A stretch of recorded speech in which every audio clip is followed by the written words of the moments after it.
Nah, di bagian ini kita akan mempelajari contoh salah satu algoritma hierarchical clustering yang tipenya divisif ya.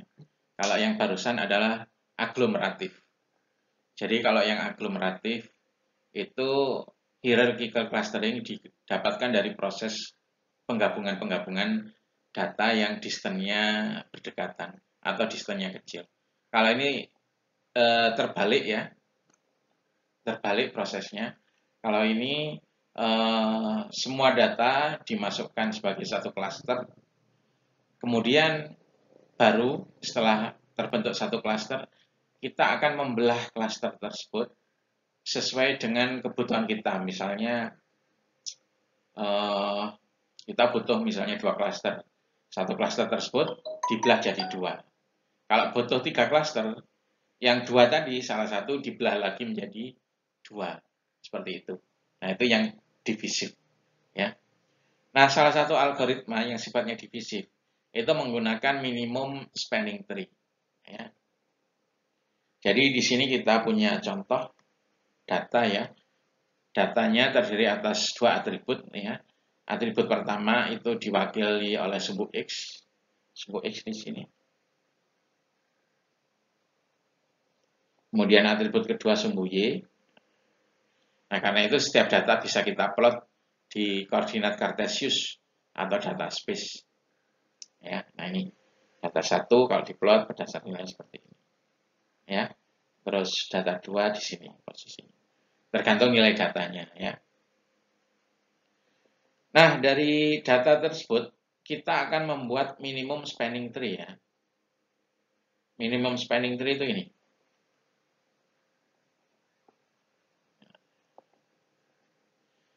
Jadi data tersebut kita hubungkan dengan garis-garis. Ya, yang ini garisnya.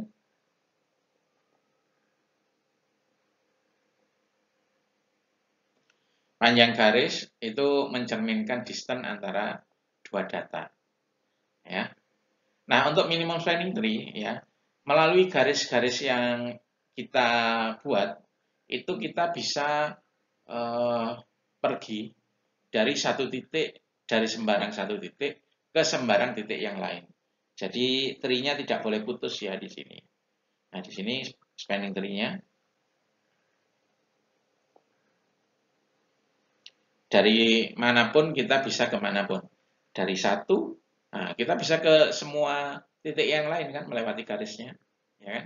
Dari 4 kita juga bisa ke semua titik yang lain, ya kan? Atau kalau dalam istilah graf itu tidak ada titik terisolasi di sini, ya. Kemudian yang kedua syarat spanning tree ialah tidak boleh ada cycle. Jadi di sini titik-titiknya menghubungkan semua ya, terus nggak boleh ada cycle. Jadi kalau seperti ini nggak boleh, ya, karena ada cycle, ada area tertutup, ya, nah, itu nggak boleh. Terus syarat ketiga dari minimum spanning tree itu jumlah bobot garisnya atau di sini diwakili oleh distance ya, menunjukkan distance itu seminimal mungkin. Jadi boleh Anda misalnya spanning tree-nya seperti ini. Nah, atau saya gambar di sini ya.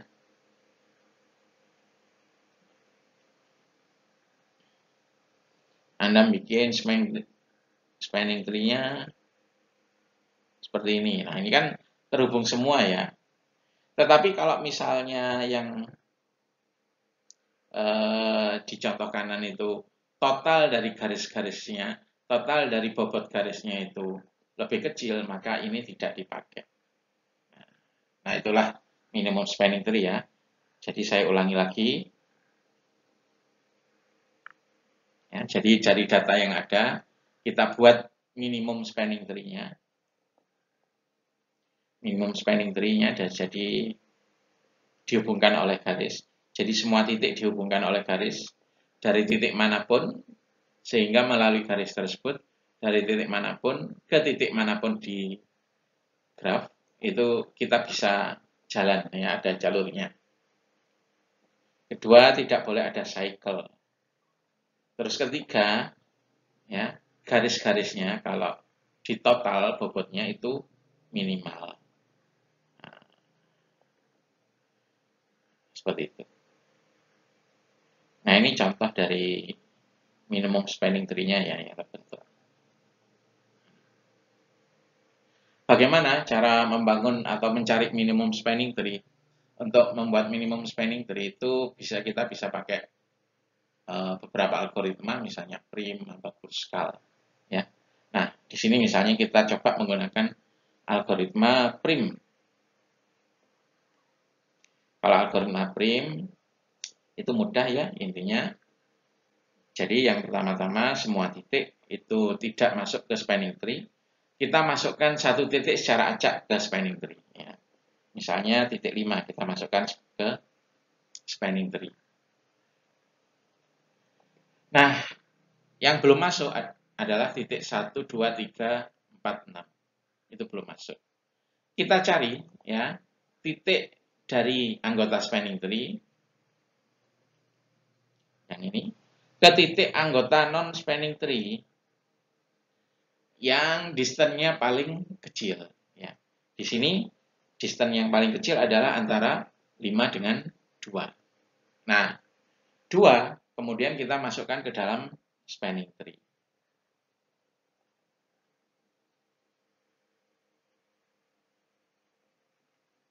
Nah, ini ya beserta garisnya. Tadi kan dari 5 ke 2. Sehingga sekarang anggota spanning tree 2 dan 5. Yang non spanning tree 1, 3, 4, 6. Nah, kemudian prosesnya diulangi lagi. Kita cari ya titik dari spanning tree ke non spanning tree yang paling pendek atau paling dekat jaraknya atau distance-nya. Nah, ternyata kalau dilihat secara kasat mata kan antara 2 dengan 3 ya. Sehingga 3 kita masukkan ke spanning tree. 3 kita masukkan ya. Nah, sehingga anggota spanning tree adalah 5, 2, dan 3. Yang non spanning tree 1, 6, 4 ya. Nah, kita ulangi lagi prosesnya. Cari titik di spanning tree, terus kita hubungkan ke titik non spanning tree, kita ambil yang distance-nya paling kecil. Nah, secara kasat mata di sini adalah 6 ya, antara 8 dengan 6. 8 dengan 6 kita masukkan di sini.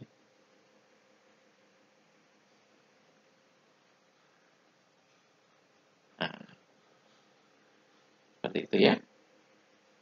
Nah, sehingga anggota spanning tree sekarang titik 5, 2, 3, dan 6. Yang non spanning tree adalah 4 dan 1.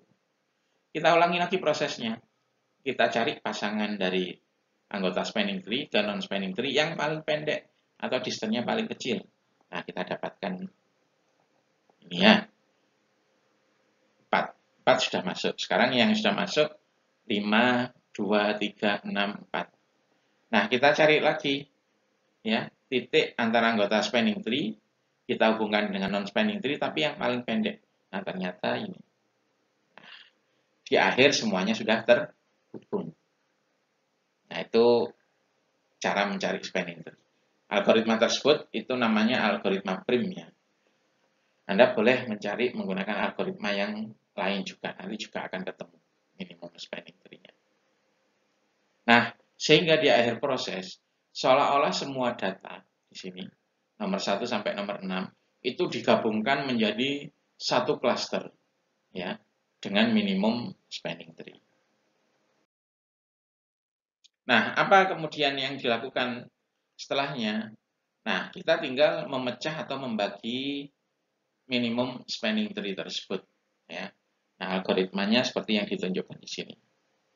Ya, yang pertama itu sudah kita lakukan di slide sebelumnya. Ya, jadi datanya itu kita buat minimum spanning tree-nya. Ya. Kemudian kalau sudah terbentuk minimum spanning tree, kita tinggal membuat beberapa cluster sesuai yang kita butuhkan. Ya, jadi di sini. Kalau misalnya kita butuh atau menginginkan 2 klaster, kita cari link atau garis yang paling panjang pada spanning tree tersebut.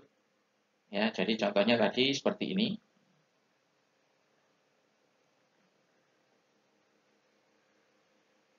Nah, ya, ini titik-titiknya.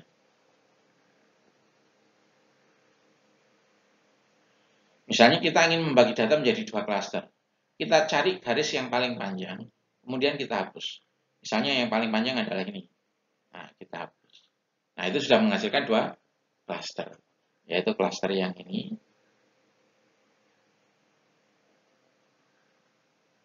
dan klaster ini.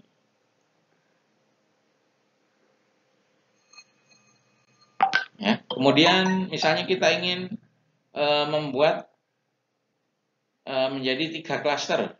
3 klaster. Nah, dari garis-garis yang tersisa, kita cari yang paling panjang, kemudian kita hapus. Misalnya yang paling panjang itu ini.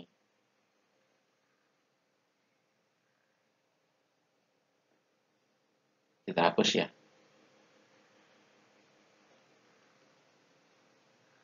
Nah, terbentuk sudah 3 klaster.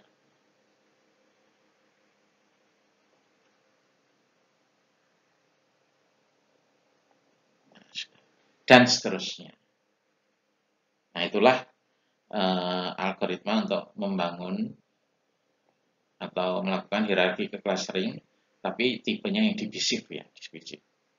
Jadi kita memasukkan semua data menjadi anggota satu cluster, kemudian kalau melakukan clusteringnya itu kita pecah.